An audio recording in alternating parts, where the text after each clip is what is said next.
Hello, everyone, and welcome back to our special series on the English Episode channel. This is the place where we turn your English skills into real-world superpowers. I'm Mr. David, and I'm thrilled to have you with us for Episode 2nd. And I'm Emma, and sir, I have been practicing everything from Episode 1. I had a great small talk session with a new classmate yesterday. I used the adjective plus detail formula. I built a bridge. It was fantastic. There were no awkward silences. That's wonderful news, Emma. I knew you could do it. So what happened next? That's the problem, sir. The conversation was great, and I really wanted to hang out with her again, maybe get a coffee. But then my formal robot brain came back. I didn't know how to ask. I was worried I'd sound too desperate or too forceful. In the end, I just said, "It was nice talking to you," and walked away. It was a missed opportunity. The crucial next step, moving from a great conversation to a potential friendship. You've successfully built the foundation of a house, but you were afraid to put up the walls and a roof. It's a very common fear. How do you invite someone to do something without being awkward? How do you handle their response, especially if it's a no? Exactly. I was terrified of rejection, sir. What if she said no? My confidence would have been crushed. And that is precisely what we are going to master in Episode 2 today. We are going to build on the fantastic small talk skills you learned and give you the language and the confidence to take the next step. We'll teach you how to invite people, how to accept an invitation, and, most importantly, the art of saying no or handling no with grace and politeness. You mean I'll be able to ask someone for coffee without having a panic attack? You'll be able to do it with a smile. So to everyone watching, get ready to turn your great conversations into great friendships. Welcome to Episode 2nd. Let's begin with the art of the invitation. All right, Emma, let's start with the invitation itself. Many learners either sound too formal, like you feared, or too direct. The key to a casual invitation is to make it sound low pressure. You want to give the other person an easy way to say no if they want to. Low pressure. I like that. So I shouldn't say, "You must have coffee with me on Tuesday." Definitely not. That sounds like a command. Let's start with some gentle, casual ways to check if the person is even available. Instead of the direct, "Are you busy?" you can ask, "Are you free on Saturday? Do you have any plans for this evening?" Or the very common and casual, "What are you up to this weekend?" What are you up to is a great one. It's open-ended and friendly. Okay, so after I find out they might be free, how do I actually ask? Now for the invitation itself. Here are some fantastic, low-pressure phrases. Do you want to grab a coffee sometime? Wanna is the casual form of want to, and grab a coffee is more casual than have a coffee. Would you be up for a movie on Friday? Up for is a friendly way of asking if someone is willing or interested in doing something. I was wondering if you'd like to check out that new cafe. Using "I was wondering if" is a very soft and polite way to ask. For a very casual suggestion among friends, we should totally get lunch next week. This isn't a direct question, so it's very low pressure. Sir, these are golden. "Would you be up for" is so much better than "do you want to." It sounds more fun and less like a demand. It does. It's all about the nuance. Now let's move to the other side. How do you respond when someone invites you? Let's start with the easy one, accepting an invitation. Please, let's move beyond just a simple yes. I'm guilty of that one too, sir. Just a flat yes. When you accept, you want to show enthusiasm. It makes the other person feel good about asking you. Try these. "I'd love to." Or, "That sounds great." Or, "That sounds like a plan." "For sure, count me in." Definitely. What time were you thinking? This is great because it shows enthusiasm and immediately moves to planning. Count me in. I love that phrase. It's so energetic. It is. It confirms your participation in a very positive way. This is great, sir. I feel ready to invite and accept. But now for the scary part. What if I have to say no? Ah, the art of the polite refusal. This is perhaps one of the most important social skills you can learn in any language, and we will dedicate our next section entirely to that. I'm ready, but I'm nervous. Don't be. You'll be an expert soon. And for our wonderful viewers, what's your favorite way to spend time with friends? Do you grab a coffee, see a movie, or something else? Let us know in the comments. And if you're finding these phrases useful, please like this video and subscribe to our channel so you don't miss an episode. Emma, let's tackle the art of saying no. The biggest fear, as you said, is sounding rude or hurting the other person's feelings. The golden rule is never just say no. You must always soften the blow. Soften the blow. How do I do that, sir? I have a simple 3-step formula for you. I call it the appreciate, apologize, alternative formula. Appreciate the invitation. Start by showing you are happy they asked. This makes them feel validated. Apologize and give a brief reason. Politely say you can't make it. You can give a simple, general reason. You don't need to give a long, detailed story. Alternative. This is the magic step. It shows that you do want to see them, just not at that specific time. It keeps the door open for a future plan. A. I can remember that. Can you give me an example, sir? Of course. Let's say a friend asks, "Hey Emma, do you want to go to a concert on Saturday night?" Oh, that sounds like so much fun. I'd love to, but unfortunately, I'm working late on Friday night. I'm so bummed to miss it. Are you free to grab lunch on Sunday, though? Wow, that is the perfect no. It's so polite, so clear, and it shows I still want to be friends. The alternative part is the real key. It is the most important part. It turns a rejection into a rescheduling. What if you don't have a specific reason? You can be even more general. I'd love to, but I'm a bit swamped this week. Can I take a rain check? Take a rain check. What does that mean, sir? It's a wonderful idiom. It means you are declining an offer now, but you would like to accept it at a later date. It's a very polite way to postpone a plan. I love that. Can I take a rain check? It sounds so fluent. Okay, sir, I'm ready for a role play. You invite me to something, and I will try the AAA formula. All right. Hey, Emma, a few of us are going bowling on Friday night. Would you be up for it? Oh, bowling! That sounds like a blast. I'd love to, but unfortunately, I'm working late on Friday. I'm so bummed to miss it. Are you free to grab lunch on Sunday, though? Clapping. Emma, that was absolutely perfect. You were enthusiastic, you gave a clear reason, and you immediately proposed a different plan. If I were your friend, I would not feel rejected at all. I would just think, okay, she's busy Friday, but she wants to see me Sunday. I did it. I feel so relieved. I'm not afraid of saying no anymore. You shouldn't be.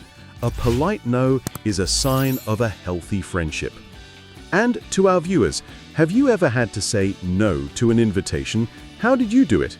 Share your experiences in the comments.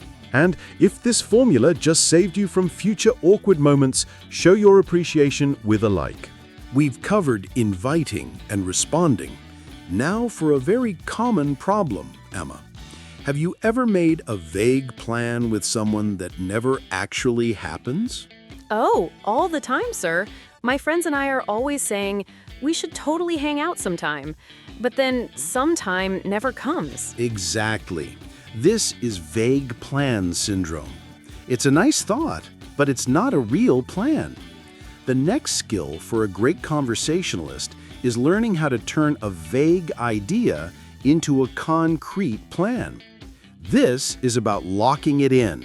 Locking it in. I like that. how do I do that without sounding pushy?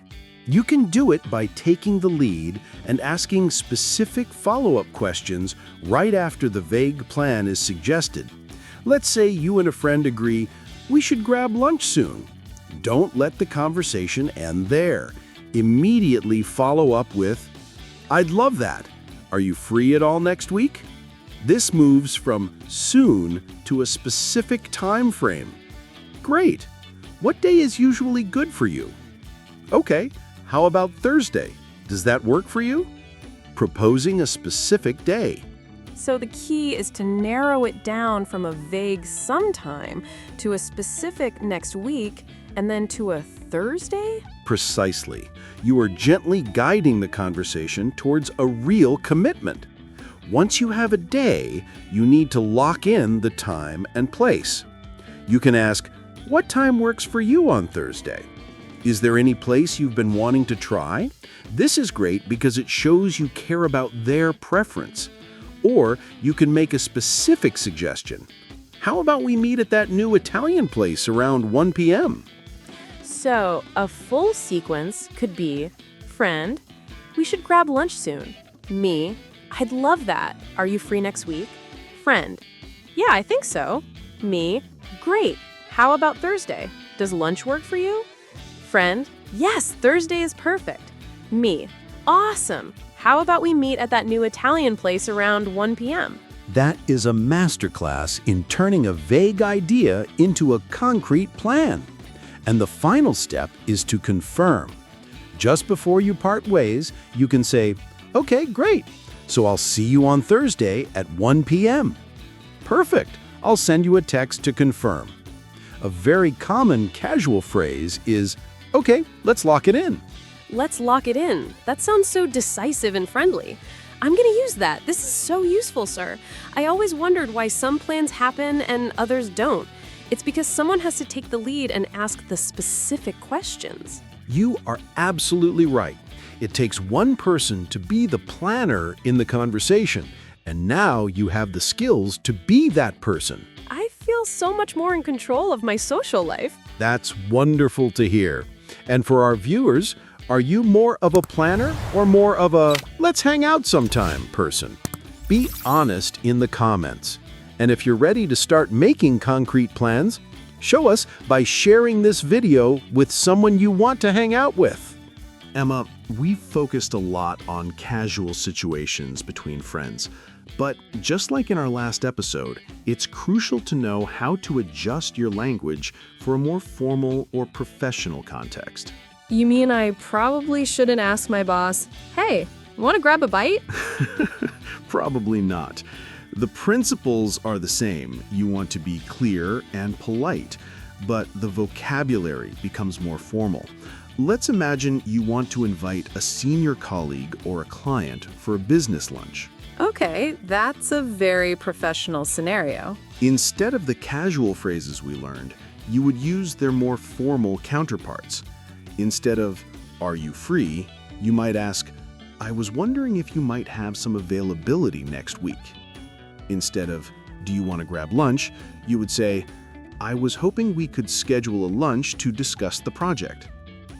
A very formal and polite invitation would be, would you be available for a lunch meeting sometime next week? Availability is a great formal word instead of free, and schedule a lunch sounds much more professional than grab lunch. The difference is so clear. It is. And how you state the purpose changes.